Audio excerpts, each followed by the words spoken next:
Hello there, welcome to Courageous Consciousness. I'm DJ Gallup, and today's video is about how Reiki saved my life, and I truly mean how Reiki saved my life. Now, I know I haven't been making too many Reiki related videos, and I promise I will be changing that because I love energy work. But I do have to tell you that Reiki at one point actually saved my life. And I think a lot of people, when they think Reiki, they think, it's a great complementary therapy. Maybe that it helps balance you. It might help reduce stress. Maybe it helps you with your sleep. Maybe it puts you in a good place for healing or something like that. And certainly those are all true. But in my case, it actually saved me from dying. And so I thought I would just share that story with you guys today. So anyway, where this all comes from is I live in Knoxville, Tennessee now, and I've lived here for a few years. But before I lived here, I lived in New York City for the better part of a decade. And in my early 20s or so, when I was about 23, maybe 22, I had grown in size. Let's just say that. Of course, I'm not the smallest guy in the world now, but I used to be a little bit over 300 pounds. I was a big, big boy. And I had decided that it was high time that I lose weight and be a smaller person. So I went through the whole thing and I counted calories and I exercised more and I did all that stuff. And I lost 130 pounds. I got down to about 170 pounds. And what I started noticing when I got down to those lower weights, maybe when I got down to about 185 and less, is I started feeling really crummy. For a while, I started feeling really good from losing weight. But when I got down lower than 185, I started feeling really crummy. And that crumminess started turning into seizures. I started getting seizures almost every day. And the way it would work is in the winter time, I would get them a little bit less often. And in the summertime, I would get at least one, maybe two or three every single day. So here I was living in New York City, taking the subway to work, taking the subway home from work, walking around this big concrete city, and especially in the summertime, and if you've ever been to New York, those subway platforms can be 100 plus degrees, trust me. And I would have full-blown seizures right in the middle of the city, right in the middle of the subway station, to the point where I could feel them coming on. I knew when I was going to have a seizure. Just like if you ever talk to anyone who gets grand mal seizures, they feel this kind of aura around them, so they know that a seizure is coming, usually before it actually happens. And I got the same thing. I would get this aura around me before my seizure happened. And so there were many, many times, at least probably 20 times over the years that I had my seizures, that I actually had to lay down on the concrete floor of a subway platform with all the gum on the floor, with the rat feces, with the urine, whatever is on the platform of a New York City subway station. I had to lay down because my choice was either I lay down on this gross subway platform, or I'm going to fall down and hit my head on the concrete, or I'm going to fall into the track bed and get run over by a train. That was how serious this problem was for about 5 years. And so naturally, when I started getting this problem, when I started having this issue, I started going the medical route, as one might do. So I had started seeing a GP, and then I had gone to a cardiologist, and then the cardiologist couldn't figure it out, sent me to a neurologist. The neurologist couldn't figure it out, sent me to a psychiatrist. Over the span of 5 years, I had seen 21 doctors, and I had gotten nearly every medical test you can imagine. I had the tilt table test, and EKGs, and EEGs, and spent nights in the hospital, and had gone through all sorts of different things.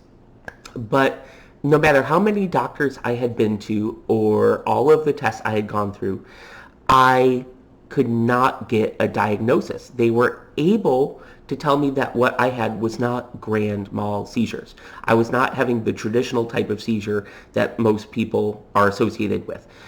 but they couldn't tell me what I was getting or why I was getting it.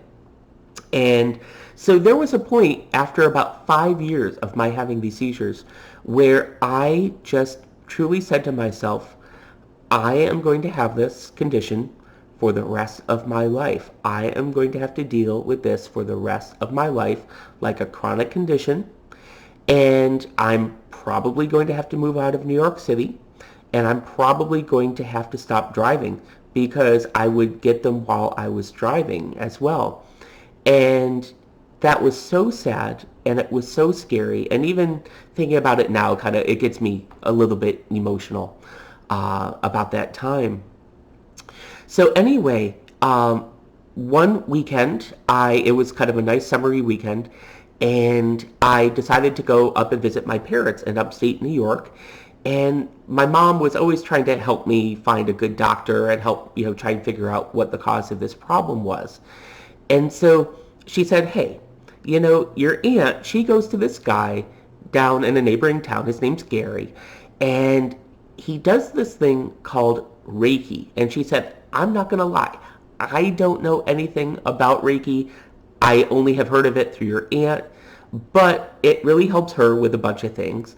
So how about we go down there, we'll get a session, and I'll pay for it. So it's not like any money's coming out of your pocket. I'll pay for the session. Just try it and we'll see if you get any improvement. And at the time, I was really closed off to it. I just in general, I was a much more closed off person back then than I am now. I've really expanded a lot throughout the years, not just my waistline, but I've expanded in a lot of ways since then. But, since she was going to pay for it, I said, yeah, okay, let's do it. We'll go down. We'll see this scary guy. I don't know if it will work or not, but we'll try it. So I went down and he laid his hands on me. And within the first minute, I could feel this warmth pulsing through my body. It felt like magnets were going through my body, and I could actually sense things moving around and things balancing on different sides of my body from left to right. And so after an hour, I get off the table and he asked me how I feel. And the first thing that I noticed and my mom noticed was that my color had improved in my face. Because whenever I would get these seizures, my color would go completely pale. I would just go like pale white in the face. And so my mom said, boy, you look so much better. And I did. I felt a lot better. So I went home and I didn't have a seizure for 3 days, which this was summertime. I was used to having at least one a day, maybe two a day, maybe even three a day. And now I didn't have one for 3 days. And my only explanation was Reiki, because I wasn't on any other medications and I wasn't getting any other medical treatment at the time. So naturally I said, well, if it worked this well the first time, I should definitely go back and keep getting follow-up sessions.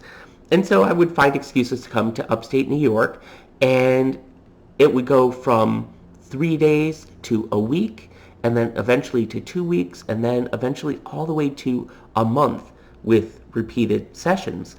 And that was such a life changer for me. I would still get mild symptoms. I would have mild seizures, but mild seizures I could deal with. It was the big ones where I had to lay down, and I had no other choice but to lay down, that were really killing me.